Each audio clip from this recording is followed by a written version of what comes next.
What's going on, everybody? Welcome to the channel. So, we all love a good snack, right? A quick meal, a sweet treat. But what if I told you lurking in many of our favorite foods are ingredients that are frankly downright disturbing? Today, we're ripping back the curtains on the food industry to expose the top 5 things companies should not be putting in our food. These aren't just empty calories, we're talking about ingredients linked to serious health problems, unethical practices, and just plain weird stuff you wouldn't expect. Get ready to have your mind blown and your stomach churned a little. Let's dive in. Kicking off our list at number 5 are artificial dyes. You know them, those vibrant colors in your kids' cereal, sports drinks, and candies that make them look so appealing. We're talking about red 40, yellow 5, blue 1, and so on. They make food look fun, but what are they actually made from? Many of these are derived from petroleum, the same stuff that's used to make gasoline. While regulatory bodies like the FDA deem them safe in small quantities, the science is far from settled. Studies show, including significant research from Purdue University and others, have linked these dyes to hyperactivity in children, including exacerbating symptoms of ADHD. They've also been connected to allergic reactions. In animal studies, some have shown carcinogenic potential. So why are companies still using them when there's natural alternatives? Simple. They're cheaper and create more vivid, stable colors that at what cost to our health, especially our kids. It's time for a dye-free revolution. At number 4, we have a sweetener that's been in the spotlight for years, high fructose corn syrup. It's in everything from your favorite sodas and fruit juices to bread, yogurts, and even condiments like ketchup. High fructose corn syrup became popular because it was incredibly cheap to produce and extends shelf life. But here's the kicker, it metabolizes differently in your body than regular sugar.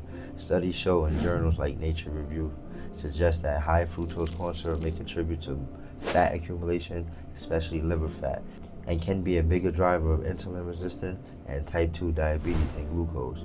Unlike glucose, which every cell can use, fructose is almost entirely processed by the liver. Overload the liver with fructose and it starts turning into fat. This can lead to non-alcoholic fatty liver disease, a growing health crisis in America.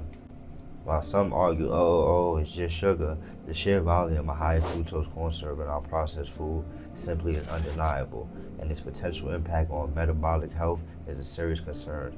Companies should be cutting back, not loading up. Sliding in at number 3 are the notorious partially hydrogenated oils, or trans fat. For decades, these were lauded for making baked goods last longer and giving fried foods a satisfying crunch, but found in things like margarine, frozen pizza, microwave popcorn, and many commercial baked goods. The problem? Trans fats are synthetic and are considered the worst types of fat for your heart. They not only raise your bad LDL cholesterol, but also lower your good HDL cholesterol, a double whammy for heart disease risk. The CDC attributes thousands of heart disease deaths annually to trans fat consumption. Thankfully, the FDA finally banned the addition of most artificial trans fat to food in 2018, with a compliance date in 2021.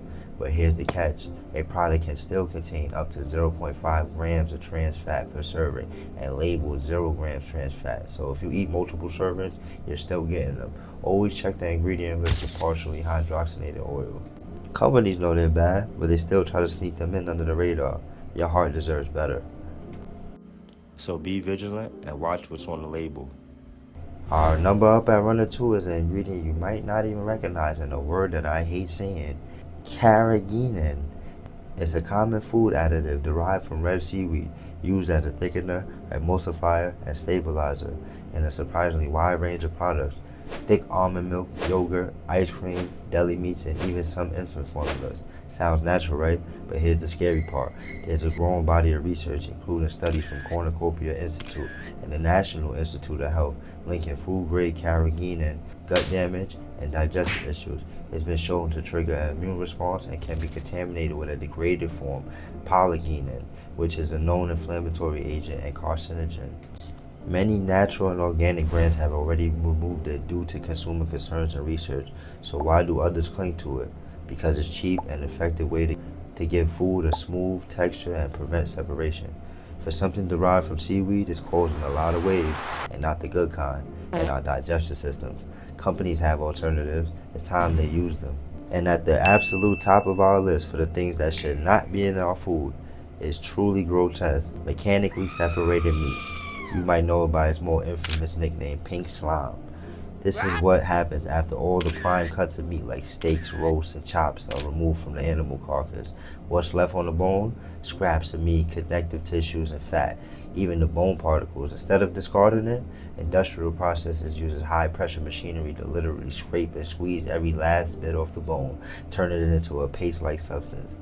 This pink slime is often treated with ammonia hydroxide and citric acid to kill bacteria, and then mixed into things like hot dogs, bologna, some ground meat, and chicken nuggets. The sheer thought of this process is enough to make anyone gag. It's an economic play to maximize profit from every part of the animal, but it raises some questions about quality, hygiene, and frankly dignity. While technically meat is certainly not what most consumers envision when they buy a frankfurter. This practice highlights how far some companies will go to cut costs, even if it means putting an unappetizing, questionable product in our food supply. It's a prime example of putting profit before the people. Yeah, so there you have it.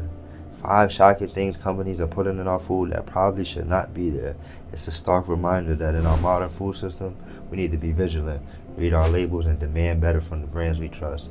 Your health is more valuable, and don't let clever marketing and cheap ingredients compromise it. What surprised you most on the list, and what other ingredients you think should be banned? Let me know down in the comments, because I definitely want to know. If you found this video insightful, hit that like button, subscribe for more myth-busting content, and share with anyone who needs to know this info. Thanks for watching, and I'll see you next time.